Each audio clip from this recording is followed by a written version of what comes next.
a miles-long line of 10-year-olds screaming for ice cream and milkshakes appears. What do? Well, lucky enough for 15-year-old me, I didn't have to imagine. And to make matters worse, nobody had ever taught me how to make a milkshake.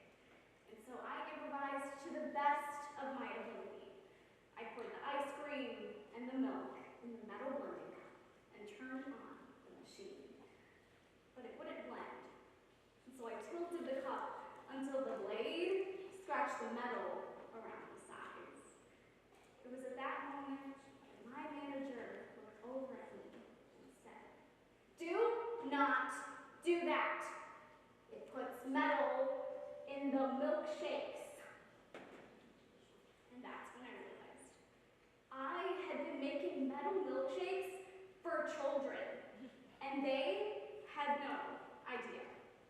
So while this story may have shocked you and showed you that my milkshake doesn't bring all the boys to the yard, people being unaware of the harmful ingredients in their food is something that happens every day. Because every day, the United States Food and Drug Administration is allowing Red 40, a harmful synthetic dye, in your food. So today, I want to show you how the Red 40 in your food is no different than the metal in my milkshakes. But first, let's find some common ground. Raise your hand if you've ever eaten a Dorito. Raise your hand if you've ever eaten a Skittle. Congratulations! Those of you with your hands raised have just won the prize of being a victim of Red 40. You see, Red 40 is in almost 30% of the foods sold in our grocery stores. To name a few: Skittles, Doritos, Gatorades, Jell-O, Pop-Tarts, and many, many more. The presence of Red 40 in our food has become vital to the American manufacturing industry. But in more recent years, the presence of Red 40 in our food has become a subject of controversy. And you might ask, well, if this dye is so controversial, then why don't we just take it out? Well, then let me ask you this. What bowl of candy would you rather eat? The colorful candy or the boring candy? You see, the majority of people would pick the colorful candy because it's prettier, it's more appetizing, and therefore you'd want to eat it. But if you pick the boring candy, I should probably tell you that you were supposed to pick the colorful candy. Nonetheless, American manufacturers know that the majority of people want to eat fruit that is bright and colorful. And this is what gets their food sold off the shelves of our grocery stores. Consumers like us take one look at a bright bag of candy and think that looks delicious. But if we take a closer look at Red 40, we can see that what it's made from is not delicious at all. Red 40 is actually made from petroleum, a close relative of the substance we use to fuel our cars. Since the 1900s, manufacturers have been using the byproducts of petroleum to create Red 40. They do this by putting these byproducts through a series of chemical reactions and filtrations, and then selling it at a very low price to our manufacturers. It's hard to keep up with Red 40 because just like the Kardashians, Red 40 is pretty on the outside and ugly on the inside. And just like when you look at pictures of the Kardashians before plastic surgery, it gets uglier because Red 40 has been proven to be contaminated with 3 cancer-causing substances known as carcinogens. And we know this because of rats. Because finally, rats have been useful for more than just eating your trash. Several studies found that after mice consumed Red 40, they experienced an increase in the risk of tumor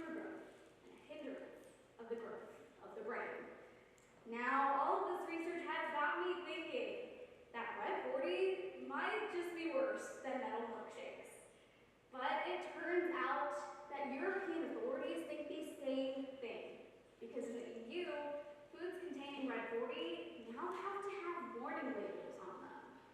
This is concerning because it shows us that other nations' governments have acknowledged red 40's dangers, but the US government hasn't.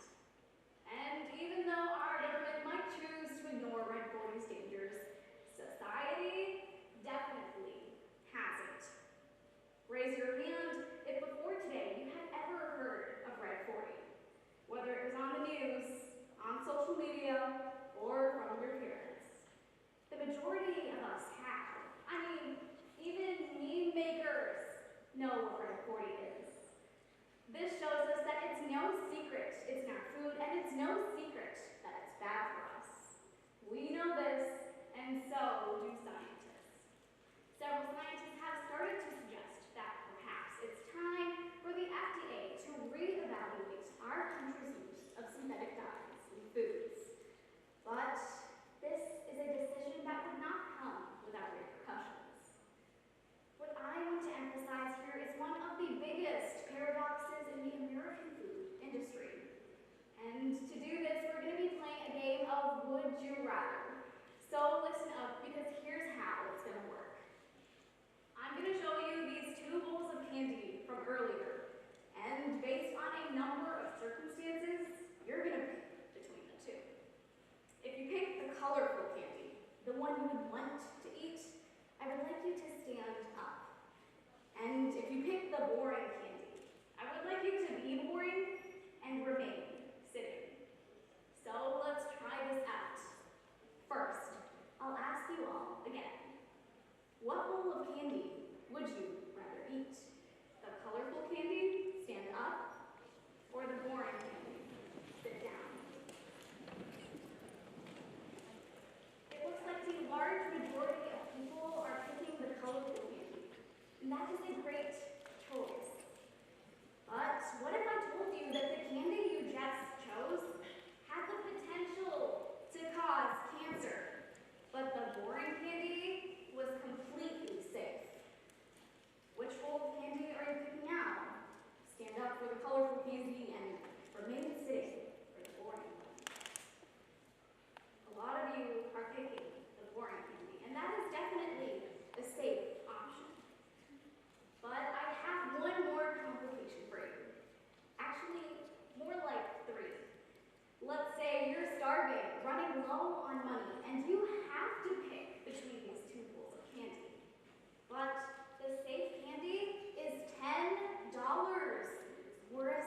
all to know that just because red 40 is bad for you doesn't mean you should never touch a bag of Skittles or Doritos ever again, because they do make great midnight snacks. But the next time you open that bag of Skittles, instead of tasting the rainbow, I want you to taste the red 40. Red 40 may make our food prettier, but just because something brings all the boys to the yard doesn't mean it's good for you.